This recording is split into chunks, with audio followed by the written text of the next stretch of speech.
ہماری قوم کے بچے محبت و مودت اہل بیت کے اوپر زندگی گزارتے ہوئے آگے بڑھتے چلے جائیں۔ چند دعا کی گزارش ہے۔ جناب بکی صاحب جو کہ علیل ہیں، مونڈی صاحب، بشارت صاحب اور وہ بچہ کردار، آپ ان لوگوں کے لیے اور مزید ان لوگوں کے لیے جو جہاں کہیں بھی کسی مرض میں مبتلا ہیں، خدا بند عالم انہیں بحق شہادہ معصومین علیہ السلام اور شہداء کربلا علیہ السلام کے وسیلے سے ان سب کو شفائے عاجلہ و کاملہ میرے عزیزوں، میرے دوستو، پیغمبر اکرم ختمی مرتبت حضور سرور کائنات کی یہ حدیث ادبوا اولادکم علی حبی و حب اہل بیتی من القرآن الکریم، اپنے بچوں کو ادب سکھاؤ، ان کی تربیت کرو میری محبت کے اوپر، وہ میرے اہل بیت کی محبت کے اوپر اور قرآن کریم کے اصول و ضوابط کے اوپر۔ بہت بڑی بات اپنی مرتبت نے کہہ دی کہ اپنے اولاد کی تربیت، انہیں ادب جو سکھاؤ، ادبوا اولادکم، اپنی اولادوں کو ادب سکھاؤ، ان کی تربیت کرو میری محبت کے اوپر، میرے اہل بیت کی محبت کے اوپر اور قرآن کریم کے اصول و ضوابط کے اوپر۔ کیوں کہ اگر تربیت اہل بیت کی محبت، رسول کی محبت کے اوپر ہے، قرآن کریم کے اصول و ضوابط کے اوپر ہے، تو پھر ہمارے معاشرے کا بچہ تربیت یافتہ بھی ہوگا، متدین بھی ہوگا، شناخت پروردگار بھی پیدا ہوگی، اور حب اہل بیت اور حب رسول اس کے اندر پیدا ہوتے چلے جائیں گے۔ تربیت ہے لیکن حب رسول سے اور حب اہل بیت سے اور قرآن کریم کے اصول سے خالی ہے، تو پھر کیا ہوگا؟ پھر مولا متقیان حضرت علی ابن ابی طالب علیہ السلام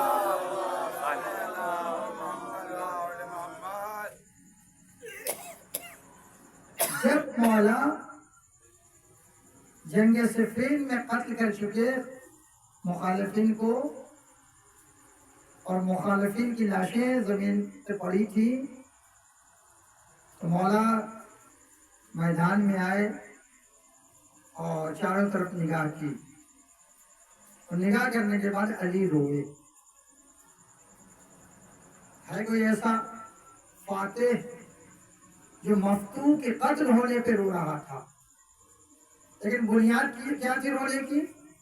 بنیاد یہ تھی کہ یہ قاری قرآن تھے، یہ حافظان قرآن تھے، حفاظ قرآن تھے، یہ نماز کے پابند تھے، یہ صوم و صلاۃ کے پابند تھے، لیکن چونکہ ان کے اوپر شیطان کا غلبہ اور حب رسول اور حب آل رسول ان کے دل میں نہیں تھا، اس لیے یہ آل رسول کے مقابلے میں لڑنے آئے۔ یعنی نمازی، روزہ دار، پرہیزگار ہونے کے باوجود بھی آج یہ جہنم میں جا رہے ہیں۔ غور کیجئے گا، مولا متقیان کا رونا صرف اسی بنیاد کے اوپر تھا، اسی وجہ سے تھا کہ جو اللہ کو ایک جانتا تھا، جو نماز بھی پڑھتا تھا، روزہ بھی رکھتا تھا، لیکن چونکہ حب رسول اور حب آل رسول سے دل خالی تھے، اس لیے علی سے لڑنے مقابل میں آیا۔ توجہ چاہتا ہوں، تو جب علی سے لڑنے مقابلے میں آیا ہے تو نہ نماز اسے فائدہ پہنچائے گی، نہ روزہ اسے فائدہ پہنچائے گا، نہ قرآن کی تلاوت اسے فائدہ پہنچائے گی۔ کیوں؟ اس لیے کہ پیغمبر نے اس لیے کہا کہ ادبوا اولادکم علی حبی وحب اہل بیتی. اور فرمایا کہ اپنے اولاد کی تربیت کرو، انہیں ادب سکھاؤ میری محبت کے اوپر اور میرے اہل بیت کی محبت کے اوپر. اور فرما رہے تو آپ ذرا دیکھیں تربیت اگر آل محمد اور رسول کی مودت و محبت کے اوپر ہے اور قرآن کریم کے اصول کے اوپر ہے، یاد رکھیے گا محبت آل رسول کی اور رسول کی تربیت میں وہ نکھار پیدا کرتی ہے. اگر بچہ واقعی متدین ہے، محب اہل بیت ہے، محب رسول ہے، محب قرآن ہے، تب کیا ہوگا؟ ایک معمولی سی مثال دینا چاہتا ہوں. مثال کے طور پہ ہم سفر کر رہے ہیں یا ہمارا نوجوان سفر کر رہا ہے اور وہ کسی سیٹ پہ بیٹھا ہے. اسی اثنا میں کوئی ضعیف العمر آ جائے، کوئی باردار خاتون آ جائے جس حمل سے ہو، اور وہ جوان اپنی جگہ چھوڑ کے کھڑا ہو جائے، اور کیجیے گا، اور اس بوڑھے کو جگہ دے دے یا وہ باردار خاتون کو جگہ دے کے بٹھا دے، تو اب نتیجہ کیا ہوگا؟ اس کے دل سے چاہے وہ کسی بھی مذہب و ملت کا ہو اور کسی بھی فرقے کا ہو، لیکن اس کے دل سے دو جملے دعائیہ کلمات کے ضرور نکلیں گے. اور فرما رہے ہیں تو یہ تربیت ہے. اور قرآن کی تربیت، رسول کی تربیت اور آل رسول کی تربیت یہی تو کہتی ہے کہ اپنے مسن سن رسیدہ کا احترام کرو، اپنے برادر ایمانی کا احترام کرو، اپنے بزرگوں کا احترام کرو، اپنے قوم کے علماء کا احترام کرو. اور کیجیے گا، یہی تو سکھا رہی نا تربیت. ادبوا اولادکم علی حبی وحب اہل بیتی والقرآن الکریم. یہ پیغمبر نے یوں ہی سرسری نہیں فرما دیا، بلکہ اس کے پیچھے حکمت پوشیدہ ہے. اچھا، جب ایسا شخص، ایسا بچہ تربیت یافتہ ہو کے معاشرے میں آئے گا تو وہ معاشرہ بھی حسین معاشرہ کہلائے گا.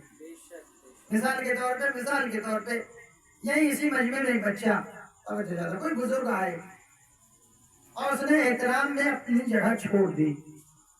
اور کیجیے گا، کوئی عالم آیا اور اس بچے نے اپنی جگہ چھوڑ کے احترام میں کھڑا ہو گیا، تو عالم کی طرف نگاہ بعد میں جائے گی، بچے کی طرف نگاہ مجمع کی پہلی اٹھے گی کہ بچہ کھڑا ہوا تو کیوں کھڑا ہوا. اور جب علت معلوم ہوا ہوگا کہ با احترام عالم، با احترام بزرگ اپنی جگہ سے کھڑا ہو کے احترام میں بٹھا رہا ہے، تو اب یاد رکھیے گا کہ ہر ایک کی نگاہ میں یہی سوال اٹھے گا، بچہ کس کا ہے؟ یعنی تعریف اب صرف بچے کی نہیں ہوگی بلکہ بچے کے والدین کی ہوگی. یہ کس کا بچہ ہے؟ کتنا تربیت یافتہ ہے، کتنا صالح ہے کہ ایک عالم کی قدر، ایک سن رسیدہ مومن کی قدر کی خاطر، احترام کی خاطر اپنی جگہ سے کھڑا ہو گیا. اور فرما رہے تو یہ تربیت کہاں سے ملے گی؟ مکتب اہل بیت سے ملے گی. میں نے ابھی اس دن عرض کیا تھا، پھر عرض کر دوں چونکہ بعض لوگ نئے ہیں کہ مولا متقیان حضرت علی بن ابی طالب علیہ السلام کہ یہاں باپ بیٹے مہمان ہوئے تھے، تو مولا نے باپ کا ہاتھ دھلایا اور محمد حنفیہ سے کہا اس کے بیٹے کا ہاتھ دھلاؤ. اور فرما رہے ہیں یہ تربیت ہے، یہ ادب ہے. آپ ذرا دیکھیں، صرف ایک ادب مولائے متقیان کی خاطر غیر مسلم مسلمان ہو گئے. مولا سفر پہ جا رہے ہیں، اس نے راستے میں ملاقات ہوئی، پوچھا کہاں جا رہے ہیں؟ کہا میں کوفے جا رہا ہوں. کہا تمہارا مقصد سفر کیا ہے؟ کہا میں کوفے کے علاوہ دوسرے نائب سفر پہ جا. سنیے گا، جیسے ہی راستہ جدا ہونے لگا، یعنی کوفے کا راستہ علیحدہ ہے اور جس کو وہ جانے والا تھا، مولا متقیان اس کے ساتھ اس راستے پہ چلنے لگے. سنیے گا، اس راستے پہ چلنے لگے. تو اس نے بڑے تعجب سے کہا یا علی آپ تو کوفے جانے والے تھے لیکن آپ میرے ساتھ. امام نے کہا ہمارا دین، ہمارا مذہب، ہمارا اسلام یہ کہتا ہے کہ جب تمہارا کوئی ہم سفر ہو جائے اور ساتھ ساتھ چلے تو اسے کچھ دور تک جا کے رخصت کیا جاتا ہے. میں راستہ نہیں بھٹکا، میں اپنے مقصد سے نہیں بھٹکا ہوں. مجھے پتا ہے مجھے کوفے جانا راستہ وہ ہے، لیکن چونکہ تو میرا ہم سفر ہو گیا تھا لہذا میں کچھ دور تک تیرے ساتھ آیا ہوں تاکہ تیری ہمراہی کر سکوں. جیسے ہی اس نے علی ابن ابی طالب کا یہ طریقہ دیکھا اور اس نے کہا کہ بھائی آپ کے دین اور آپ کے مذہب میں صرف تھوڑے دیر کی رفاقت کا حق یہ ہے کہ کچھ دور تک آ کے اسے رخصت کیا جائے. اور فرما رہے کچھ دور تک آ کے اسے رخصت کیا جائے تو کہتا ہے کہ یا علی پھر اپنے دین کا کلمہ پڑھوا دیجیے.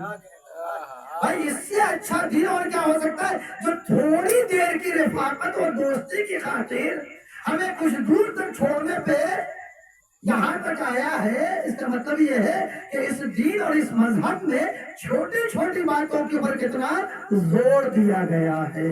صلوات پڑھیں محمد.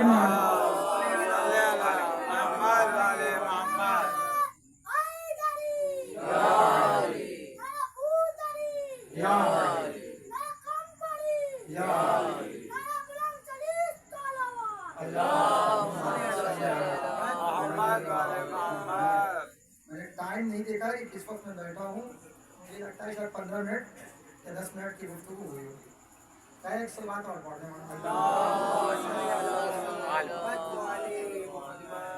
اور برابر ہے. تو تربیت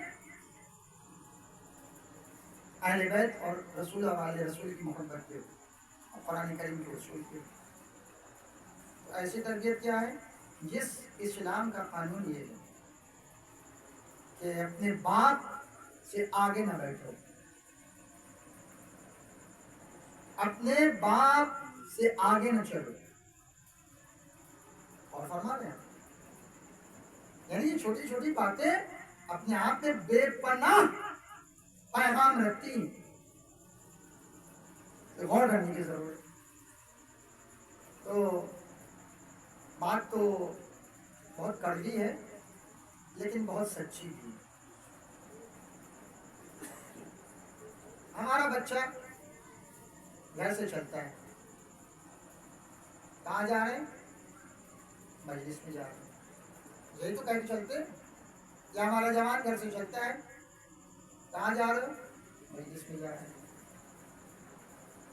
تو مجلس کہاں ہوتی ہے؟ قضا خانے میں ہوتی ہے، فرش عزا پہ ہوتی ہے. بہت فرق بات کر رہے ہیں. شاید کسی میرے بزرگوار کو یا کسی بچے کو بری لگی، میں دست ادب جوڑ کے معذرت چاہتا ہوں. میں ہر ایک سے پوچھنا چاہتا ہوں، ہر ایک اداکار حسین ہے تو وہ بھی تو فرش بچھاتا ہے. جو باہر بیٹھتا ہے وہ بھی کبھی اپنے یہاں فرش بچھاتا ہے. تو اس کی بھی تمنا یہ ہوتی ہے کہ ہمارے یہاں مسجد میں سب لوگ آئے. ہوتی نہیں ہوتی ہے، یہ حقیقت ہے نہیں ہے. مثال کے طور پہ ہم باہر کھڑے ہوتے ہوں لیکن ہم بھی اپنے یہاں مجلس کرتے ہیں. اور جب مجلس فرش بچھاتے ہیں تو ہم بھی خواہش مند ہیں، متمنی ہیں کہ لوگ آ کے فرش پہ بیٹھے ہیں. ہوتا ہی نہیں ہوتا ہے. تو ایک تو یہ حقیقت ہے. اچھا جی بتائیے کہ کہہ کے آتے ہیں کہ مجلس میں جا رہے ہیں، لیکن شیطان وہ ہے جو مجلس کی فضیلت حاصل ہونے نہیں دیتا اور راستے میں اغوا کر لیتا ہے. راستے میں اغوا کر لیتا ہے. اغوا کرنے کے بعد اسے روک دیتا ہے. جب پوری مجلس ختم ہو گئی چھوڑ دیتا ہے، جاؤ اب جہاں دل چاہے چلے. اور کیجیے گا. میں ایک مثال دے رہا ہوں بہت بچوں کو سمجھانے کے لیے، بہت حقیقت پہ مبنی ہے یہ مثال. ہم گھر سے کہہ کے جائیں کہ ہم کالج جا رہے ہیں، اسکول جا رہے ہیں. کلاس شروع ہے، استاد پڑھا رہا ہے اور ہم میدان میں کھیل رہے ہو جب میدان میں کھڑے ہو گئے دوسرے کلاس کے بچوں کے ساتھ باتیں کر رہے ہیں، کہیں کہ کیا ہے کلاس میں جا رہے ہیں، درس حاصل کرنے جا رہے ہیں، لیکن کہاں کھڑے ہیں؟ باہر کھڑے ہیں۔ اچھا 1 دن ہوا، 2 دن ہوا، 3 دن ہوا، 4 دن ہوا، اب انصاف سے بتائیے گا استاد کی نگاہ میں، مینجمنٹ کی نگاہ میں، کیا ہم اچھے اسٹوڈنٹ کہلانے کے حقدار ہیں؟ اور کیجیے گا، اچھے اسٹوڈنٹ کہلانے کے حقدار ہیں یا نہیں ہیں؟ تو ہر ایک کہے گا کہ بھائی گھر سے کہہ کے آتا ہے کہ ہم اسکول جا رہے ہیں، کالج جا رہے ہیں، لیکن کلاس میں نہیں جاتا، کلاس روم میں نہیں جاتا، اور باہر جا کے کھڑے ہو کے باتوں میں وقت گزار دیتا ہے، اور کلاس کا پیریڈ ختم ہو جاتا ہے تبھی گھر واپس چلا جاتا ہے۔ تو ایسے لوگ، ایسے اسٹوڈنٹ کو، ایسے طالب علم کو ہر ایک یہ کہے گا، مینجمنٹ، استاد جو بھی دیکھے گا کہ بھائی یہ تو بے وقوف بنا رہا ہے، یہ تو بے وقوف بنا رہا ہے۔ اور کبھی کسی استاد کا سامنا ہو گیا یا مینجمنٹ کا تو سوال بھی کر سکتے ہیں کہ بھائی تم کلاس چل رہا ہوتا تم باہر کیا کر رہے ہوتے؟ اب انصاف سے بتائیے گا، بی بی زہرا نے تمنا کی تھی،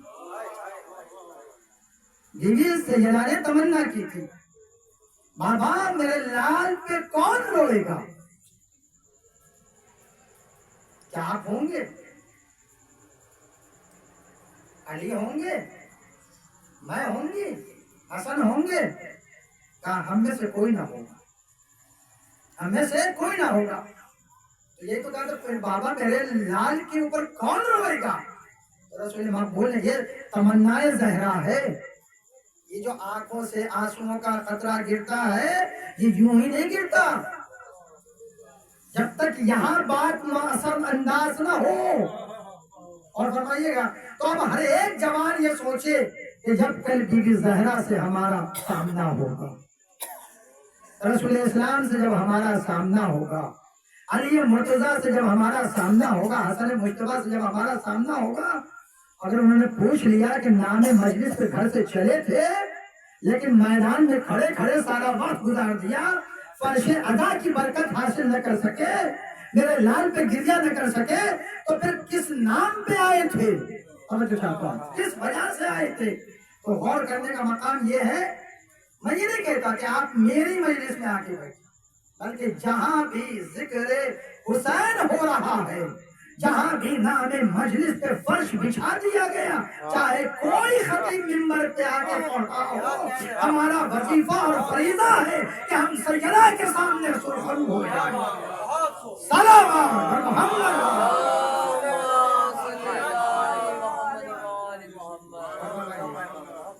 اچھا ہم نے عزاداری کو بانٹ لیا ہے، مجلس کوئی اور سنے، ماتم کوئی اور کرے، نوحہ کوئی اور پڑھے، سب کی ذمہ داری علیحدہ علیحدہ طے ہو گئی۔ ہم غم کس کا مناتے ہیں؟ 72 والوں کا، لیکن زمین کربلا پہ 72 ایک رنگ میں رنگے ہوئے تھے، رنگ رنگے حسینی چڑھا تھا، چاہے وہ حبیب ابن مظاہر ہو، مسلم ابن اوسجا ہو، حر ابن حر ہو، اور چاہے ابو الفضل عباس ہو یا ششماہ علی اصغر ہو، ہر ایک رنگ حسینی میں لگا ہوا۔ تو یہ جو ہم لوگ نے طے کر لیے ذمہ داری، یہ بھی غلط ہے، یہ بھی غلط ہے۔ ٹھیک ہے مجلس ہو رہی ہے تو مجلس کے بعد نوحہ بھی ہوگا، نوحہ بھی جزء مجلس ہے، نوحہ بھی جزء مجلس ہے۔ تو اگر کوئی ضرورت ہے، عذر ہے، تو یقیناً چلے جائیے، یقیناً چلے جائیے، لیکن اگر عذر نہیں ہے تو صحیح اور کوشش کریں کہ کم سے کم آپ موجود رہیں اور ماتم کریں، اور کم سے کم گریہ کر کے، نوحہ سن کے، آہو بکا کر کے جناب سیدہ کے لال کا پرسہ بی بی اس دکھیاری ماں کی خدمت میں پیش کر کے اجر عظیم کے حقدار بن جائیں۔ صلوات پڑھیں محمد یہ مجلس معجز نما ہے، اور شیطان چاہتا ہے کہ فرش اعضا کی برکت سے ہمیں خالی رہنے دے. بھائی شیطان نے وعدہ کر رکھا ہے نا کہ ہم گمراہ کریں گے، بھٹکائیں گے. اس نے تو نبیوں کو نہیں چھوڑا. شیطان تو نبیوں کے بھی پاس گیا. ایک مرتبہ جناب عیسیٰ علیہ السلام کے پاس آیا اور کہنے لگا پہاڑ کی چوٹی سے کہ عیسیٰ شکل بدل کے آیا، کہ عیسیٰ یہ بتاؤ خدا کی ذات پہ کتنا یقین ہے؟ کیا اتنا یقین ہے کہ اگر تم اس چوٹی سے نیچے گرو تو وہ تمہیں بچا دے گا؟ کیا یقین بچا دے گا؟ کیا کود جاؤ؟ جناب عیسیٰ سمجھ گئے گرنا اور ہے، عمدن کودنا اور ہے. توجہ چاہتا ہوں. جناب عیسیٰ نے کہا لعنتی ہے تو شیطان ہے، اس لیے تم میرے پروردگار کا امتحان لینا چاہتا ہے. میرا پروردگار تو وہ ہے جو ہر شے پہ قدرت رکھتا ہے. اگر میرا پیر پھسل جائے میں بلندی سے گروں تو میرا پروردگار قادر ہے، وہ مجھے بچا سکتا ہے. لیکن تم مجھے تو خودکشی کرنے پہ کہہ رہا ہے. اور فرمائیے گا تو اس نے ہر ایک کو بہکایا. ایک مرتبہ آیا جناب ذوالکفل کے پاس، یہ بھی پیغمبر ہے، قرآن میں ان کا نام نہیں تذکرہ ہے. اور چونکہ یہ بہت ہی سادہ مزاج، غصہ نہ آنا، غصہ جبکہ غصہ انسان کی فطرت ہے. اس نے چند باتیں کہہ دی انسان تیش میں آ جاتا ہے، جوش میں آ جاتا ہے. لیکن جناب یسوع نے یہی عہد دیا تھا، میرے بعد وہی میرا وسیع جانشین خلیفہ ہوگا جو غصے پہ قابو رکھتا ہو. تو جناب ذوالکفل نے عہد کیا تھا جناب یسوع سے کہ میں صحیح اور کوشش کروں گا کہ کسی وقت غصے میں نہ ہوں. تو اب یہ چلا، اس نے پوری کوشش کر لی، اپنے پورے کارندے کو لگا دیا، لیکن جناب ذوالکفل کے اوپر غصہ نہ لا سکا. تو ایک دن میٹنگ کی شیطان نے اپنے تمام کارندوں کے ساتھ اور چیخ مار کے رونے لگا، کہنے لگا اس روئے عرض کے اوپر ایک شخص ایسا ہے میں نے تمام کوششیں کر لی کہ اسے غصہ دلا دوں. اچھا یاد رکھیے غصے کا نقصان ہوتا ہے، جب انسان کے اندر خون کھولتا ہے تو اس کی عقل زائل ہو جاتی ہے، عقل پہ قابو نہیں رہ پاتا. اس لیے اسلام نے منع کیا ہے کہ بہت زیادہ غصے میں کوئی فیصلہ نہ کرنا. اگر کھڑے ہو تو بیٹھ جاؤ، اگر جہاں پہ کھڑے ہو وہاں پہ غصہ آ رہا ہے تو جگہ سے ہٹ جاؤ. اس لیے کہ اس وقت کا غصہ والا فیصلہ جو ہے انسان کا وہ نقصان دہ. اسی میں چھوٹی سی مثال دے دوں پھر بات آگے بڑھا دوں. آپ نے کبھی دیکھا ہے دودھ ابلتے ہوئے؟ دودھ ابلتے ہوئے گھر میں دیکھا ہے نا؟ دودھ ابل رہا ہے، اس میں ابال آ رہا ہے. اگر آپ نے لو تیز کر دی تو دودھ ابل جائے گا، گر جائے گا. تو نقصان کس کا ہوگا؟ صاحب مال کا. لیکن اس میں آپ تھوڑا سا ٹھنڈا پانی ڈال دیں یا گیس کو بند کر دیں، یعنی تو اب کیا ہوگا؟ مال برباد ہونے سے بچ جائے گا. نہیں غصہ یہی ہے، غصے میں انسان کا اندر سے بالکل خون کھول رہا ہوتا ہے، جوش میں ہوتا ہے، یہ کر دوں گا وہ کر دوں گا، اور کبھی کبھی انسان کر بھی دیتا ہے اور بعد میں پچھتاتا ہے. تو غصے پہ قابو کرنا چونکہ عقل کو ظاہر کر دیتا ہے. اور یہ بھی تربیت اہل بیت کا ہے، وہ ہے کہ غصے پہ قابو پاؤ، غصے میں فیصلہ نہ کرو. تو یہ آیا شیطان، اس نے تمام میٹنگ کی اور کرنے کے بعد کہا کہ جو ہے یہ ان کو تم غصہ دلا ہی نہیں پا رہے. تو اس میں سے ایک نے کہا کہ ٹھیک ہے یہ ذمہ داری میرے اوپر، میں انہیں غصہ دلا کے رہوں گا. اب اس نے کیا کیا؟ ذمہ داری تو لے لی. جناب ذوالکفل کے بارے میں ملتا ہے کہ یہ وہ پیغمبر تھے جو رات عبادت میں بسر کرتے تھے اور صبح صادق سے لے کے ظہر کی نماز تک جگے رہتے تھے، اور پھر ظہر کے بعد تھوڑا سوتے تھے اور نماز عصر تک، یعنی عصر کے وقت تک. تو اس کو پتا تو شیطان کے اس کارندے کو، اس نے کیا کیا کہ جس وقت ان کے رات میں تو جگتے ہی تھے، اچھا جو رات بھر جگہ ہو، دن بھی جگہ ہو، اس وقت یہ آیا جب یہ سونے کا وقت تھا کہ آنکھ ہلکی سی لگی تھی، اس نے خوب چیخ مار کے چلا کے دروازے پہ کہا. تو درباریوں نے پوچھا بھائی کیا بات ہے؟ اب مجھے ایک مسئلہ آیا ہے درپیش، میں ان سے ملنا چاہتا ہوں. اب وہ استراحت کرنے کا نہیں، اسی وقت ملنا ہے مجھے. دار خبر گئی، آ گئے، ملاقات کی. کیا مسئلہ ہے؟ کہا ہمارے دو فریق میں نزاع ہوا ہے اور وہ بات ماننے کے لیے تیار نہیں، فیصلہ تسلیم نہیں کرتا، آپ ہمارے درمیان میں فیصلہ کر دیں. تو بتاؤ اسے بلا لاؤ. اب وہ آتا نہیں. اچھا لو میری انگوٹھی لو، اسے دے دینا اور کہنا کہ جناب ذوالفقار نے بلایا. اچھا کوئی معاملہ ہو تو لے کر آتا، یہ تو ستانے آیا تھا، غصہ دلانے آیا تھا. سمجھ چاہتا ہوں. تو یہ کافی دیر تک بیٹھا اور پھر چلا گیا، لے کے نہیں آیا. دوسرے دن پھر اسی ٹائم پہ آ گیا جس پر سونے کا وقت تھا. اچھا یہ وہی وقت تھا ان کے سونے کا. جناب ذوالفقار کے پھر آ کے اس نے یہی کہا کہ سرکار وہ تو آیا نہیں. انہوں نے ایک نشانی اور دی، کہا یہ سے لے جاؤ، کہنا یہ نشانی دی ہے اور بلایا ہے، پھر بھی نہیں آیا. تیسرے دن پھر آ گیا. اب سمجھے 2 رات کی جاگرم اور اس دن کی وہ جو استراحت کا وقت ہے وہ بھی سونے میں وہ نہیں ملا. تو اب انسان چڑچڑا ہو جائے گا، فطرتی طور پہ چڑچڑا ہو جائے گا. لیکن جناب ذوالفقار نے ابھی بھی بڑے مکانت کے ساتھ، بڑے اطمینان کے ساتھ، بڑے آرامش کے ساتھ اس سے گفتگو کی. کہا ایسا کر اگر وہ نہیں آتا تو میں خود چلے چلتا ہوں. کہا چلیے. تپتی ہوئی دھوپ، 2 دن کی جاگرم، تیسرا دن تھا. اب جب جناب ذوالفقار آگے بڑھے تو یہ راستے سے بھاگ گیا اور چیخ مار کے بھاگا. کہا جناب ذوالفقار کو غصہ دینا محال ہے. اور کیجیے گا محال ہے. تو آپ یاد رکھیے گا شیطان تو انبیاء کو بہکانے گیا، تو ہم اور آپ کس ٹھیک کی مولی ہے. اس نے ایسے پکڑا اور لے گیا فرش اعزاز سے دور، ماتم سے دور، مجلس سے دور، نماز سے دور. کیوں؟ تاکہ اس لیے اس نے وعدہ کر رکھا ہے، وقت معلوم تک کی زندگی طلب کی ہے اور یہی کہا ہے کہ میں تیرے نیک بندوں کو بہکاؤں گا. تو فرش عزا کی دولت وہ دولت ہے قسم خدا کی کہ اگر برا بھی جہاں آ جائے، گمراہ بھی یہاں آ جائے تو سمجھ جاتا ہے، سمجھ جاتا ہے. میں آپ کو ایک واقعہ سناؤں گا. ایک صلوات پڑھے پہلے محمد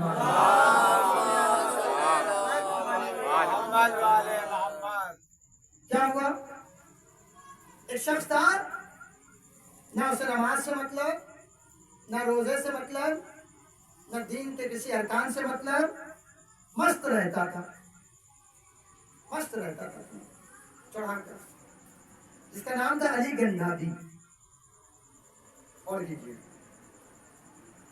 اب یہ جو تھے یہ ظاہراً ایران کا رہنے والا علی گنڈھابی. تو ایک ذاکر تھے جو مجلس سے پڑھا کرتے تھے، ذکر حسین کیا کرتے تھے. تو شب عاشور مجلس پڑھنے گئے، آنے میں دیر ہو گئی. اب جب آنے میں دیر ہو گئی تو شہر کا پہلے دروازہ ہوتا تھا، وہ دروازہ بند ہو گیا. یہ کافی دیر سے آئے تو دروازہ بند تھا، کھٹکھٹایا. ادھر سے آواز آئی، کون؟ کہا میں ذاکر حسین ہوں. میں نے اپنا نام بتایا تو میرے اس وقت ذہن میں نہیں نام بتایا اور کہا میں ذاکر حسین. کہا اتنی دیر کہاں تھے؟ کہا ذکر حسین کرنے گیا تھا، مجلس پڑھنے گیا تھا، دیر ہو گئی. کہا دروازہ تو بند ہو گیا ہے. اب 2 راستہ تھا، یا تو علی گنج وہ باہر ہی رہتے یا پھر دروازہ کھولوا کے اندر جاتے. اب ذہن میں یہ بات آ رہی ہے کہ علی گنڈھابی مست ہے، پتہ نہیں دروازہ کھولے گا، کوئی اذیت کرے گا، لیکن کچھ ہمت کر کے ان کا دروازہ کھولو. تو اس نے دروازہ کھول دیا. اب جو کھولا تو یہ داخل ہوئے. کہا ٹھہرو، مجلس پڑھنے گئے تھے؟ کہا ہاں. کہا میرے لیے بھی مجلس پڑھو. کہا مجلس کا اصول ہوتا ہے، منبر ہوتا ہے، فرش ہوتا ہے، سننے والے ہوتے ہیں. کہا نہیں میری مجلس پڑھو. اور وہ جیسے سجدے کی حالت نہیں ہوتی ویسے وہ جھک گیا اور اس نے کہا کہ آؤ یہ منبر تیار ہے تمہارے لیے، میں سننے والا ہوں، میرے پشت پہ بیٹھ جاؤ اور مجلس پڑھو. لیکن ذکر حسین کا فائدہ کیا ہے؟ اب جب اس نے ضد کیا سوچا کہ اگر نہیں پڑھتے تو اذیت کرے گا، تو یہ بھی شکر شب عاشور تھا، بیٹھ گئے اس کے پشت کے اوپر اور بیٹھنے کے بعد مجلس سے پڑھنے لگے۔ علی کہتے ہیں ذاکر حسین کہ میری اور مجلسوں میں اتنا گریا نہیں ہوا جتنا اس دن گریا ہوا۔ وہ روتا جاتا ہے، میں مسائل پڑھتا جاتا ہوں، اس کے رونے کی رقت کی وجہ سے میرے اوپر بھی اتنی رقت طاری ہوئی کہ میں بھی رونے لگا، دونوں روئے۔ اور رونے کے بعد جب مجلس ختم ہو گئی تو اس نے مجھ سے کہا یہ بتاؤ جی تم نے جس کے مسائل پڑھے ہیں، جن کی مصیبت بیان کی ہے، یہ رہتے کہاں ہیں؟ کہا یہ عراق میں رہتے ہیں۔ کہا میں وہاں جاؤں گا، میں وہاں جاؤں گا۔ اور اس کے بعد کہتے ہیں کہ علی گندابی عراق آیا، نجف اشرف آیا، کربلا گیا اور روزے سے چمٹ چمٹ کے روتا جاتا تھا اور گریا کرتا جاتا تھا اور اپنے منہ پہ تماشے مارتے جاتا تھا کہ مجھے اب تک حسین کی معرفت کیوں نہیں پیدا ہوئی، مجھے اہل بیت رسول کی معرفت کیوں نہیں پیدا ہوئی۔ ذرا غور کیجیے گا، پیغمبر نے یوں نہیں کہا ادبوا اولادکم علی حبی و حب اہل بیتی والقرآن الکریم۔ اب ذرا دیکھیے تربیت کا جو پہلو ملا ہے فرش ازا کی بدولت ملا، ذکر حسین کی بدولت ملا ہے۔ اب جو آیا تو وہاں دیکھتا ہے کہ عجیب منظر ہے، لوگ زیارت کر رہے ہیں، رو رہے ہیں، گریا کر رہے ہیں، کوئی سلام پڑھ رہا ہے، کوئی قرآن پڑھ رہا ہے، کوئی نمازیں پڑھ رہا ہے، ہر ایک کا توسل کرنے کا طریقہ الگ ہے۔ اور یہ وہی رکھا گیا اور یہ وہاں رہنے لگا اور بڑے وہاں اس نے کیا کیا کہ آیت اللہ شیرازی تھی، ان کے پیچھے نماز پڑھنے لگا اور بالکل پیچھے والی صف میں، پہلے والی صف میں مصلی بچھا تھا اور ان کے پیچھے نماز پڑھتا۔ صبح کی نماز ان کے پیچھے، ظہر کی نماز ان کے پیچھے، عصر کی نماز ان کے پیچھے، مغرب عشاء کی نماز ان کے پیچھے، اور اکثر اوقات امام کے حرم میں گزارتا نجف اشرف میں، اور شب جمعہ کربلا بھی جاتا۔ سنیے ایک دن ہوا کیا کہ لوگوں نے آ کے آیت اللہ شیرازی جنہوں نے تمباکو کے خلاف فتویٰ دیا تھا، یہ وہ آیت اللہ تھے، ان کا زمانہ تھا، آیا کچھ لوگوں نے آگے کہا کہ ایک عالم دین کا انتقال ہو گیا، تو انہوں نے حکم دیا کہ حرم امیر المومنین کے حدود میں صحن میں ان کی قبر تیار کرواؤ۔ قبر تیار ہو گئی۔ سنیے گا کیا منزلت ملتی ہے ذکر حسین کی بدولت۔ قبر تیار ہو گئی، ادھر سے تھوڑی دیر کے بعد یعنی 2-4 گھنٹہ جو بھی وقت ہوا ہو، آ کے لوگوں نے خبر دی سرکار وہ تو عالم دین زندہ ہیں، ان کے اوپر سختہ طاری ہوا تھا اور ہم لوگ یہ سمجھے کہ انتقال کر گئے، لہٰذا اب اس زمانے میں یہ سب چیزوں تو تھی نہیں، جا خالی لگا کے مر گئے ہیں۔ لوگوں نے آگے خبر دے دی، خبر تیار ہو گئی تھی، یہ واپس چلے گئے لوگوں۔ ادھر علی گندابی نماز پڑھتے پڑھتے سجدے میں سر رکھے وہی پڑھی تھی، تو کسی نے آ کے کہا کہ علی گندابی آج خلاف معمول سر سجدے سے نہیں اٹھا رہا، تو شیرازی صاحب نے کہا کہ جاؤ دیکھو ذرا جنبش کو۔ اب جو ہلایا تو دیکھا دنیا سے رخصت ہو چکا تھا، دنیا سے گزر چکا تھا، تو کہا اسے کہاں دفن کریں؟ کہا یہ حکمت امیر المومنین ہے، وہ یہی دفن ہوگا۔ اب کسی عالم کے لیے تیار ہوئی تھی، تو غور کیجئے گا۔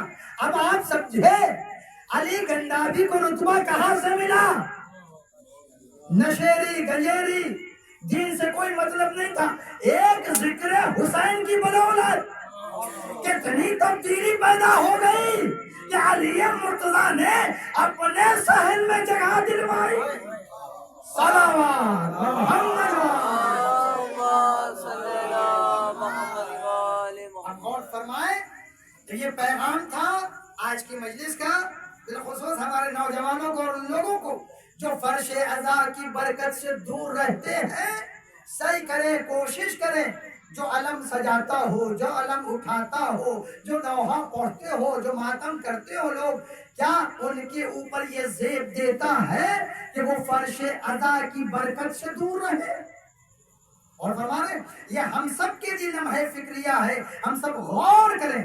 مشکل اس وقت ہے جہاں پہ فرش عزا پہ جگہ نہیں، عزا خانے میں جگہ نہیں ہے، تو ہم کسی ایسی جگہ پہ بیٹھ کے مجلس سنیں گے۔ ذکر حسین وہ ہے جسے امام سید سجاد کہاں سنا کرتے تھے؟ وہاں اس در پہ جہاں سے لوگ ذکر حسین سننے کے لیے داخل. ذکر حسین کو معمولی نہ سمجھیے, اسے بے وقت نہ سمجھیے, بلکہ یہ وہ عمل ہے جو انسان کی حیات میں انقلاب پیدا کر سکتا ہے. آپ ذرا دیکھیں, یہ کربلا ہے, اور کربلا کی بدولت ایک 86 سال کے بوڑھے نے ظلم کی آنکھوں میں آگ ڈال کے اس بات کا اعلان کر دیا. یہی تو کہا تھا آپ کے خطبے میں جان ناتواں رکھتا ہوں, میرا ایک ہاتھ شل ہے, میں رہوں نہ رہوں, جنگ رکے گی نہیں. ایت اللہ خامنہ نے یہی کہا تھا, اور پوری دنیا نے دیکھ لیا کہ جن کے یس اور نو کے اوپر لوگ سر جھکاتے ہیں, وہی ایک حسینی نے اور کربلا سے عزم لیے ہوئے اس بوڑھے نے 86 سال کے امریکہ کو بھی جواب دیا اور اسرائیل کو بھی جواب دیا. ہے کسی میں ہر ایک کی نگاہ, میں نے جتنے بھی سفر کیے اس دوران میں نے دیکھا کہ چاہے وہ ہندو ہو, اہل سنت ہو, کسی بھی مذہب کے لوگ ہوں, ہر ایک کی موبائل کے اوپر یہی چرچا چل رہا تھا, ایران اور اسرائیل کی جنگ, کون جیتے گا کون ہارے گا. آپ یاد رکھیے, مر جانا, شہادت پا لینا, یہ مقصد کی ہار نہیں ہے. اگر یہی ہار و جیت کا معیار ہوتا, مخالفین کی نگاہ میں یہی تو تھا, حسین قتل کر دیے گئے, ہار گئے. نہیں, مقصد جیت گیا, نام پروردگار جیت گیا, نام رسول باقی ہو گیا, نام قرآن باقی ہے, اذان کی صدائیں باقی ہے, مسجد کی رونق باقی ہے, نماز جماعت کی رونق باقی ہے. یعنی یہ پتا چلا یزید سر کاٹ کے بھی ہار گیا, حسین سر کٹا کے جیت گئے. صلوات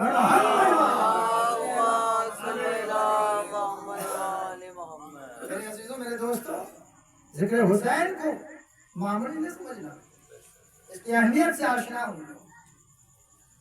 اور جب بھی کہیں بھی مجلس کا فرش بچ جائے, اس فرش کے اوپر آپ کو پتا ہے ذکر حسین سننے اور آنسوؤں کو قطرہ لینے حسین کی دکھیاری ماں بی بی سیدہ,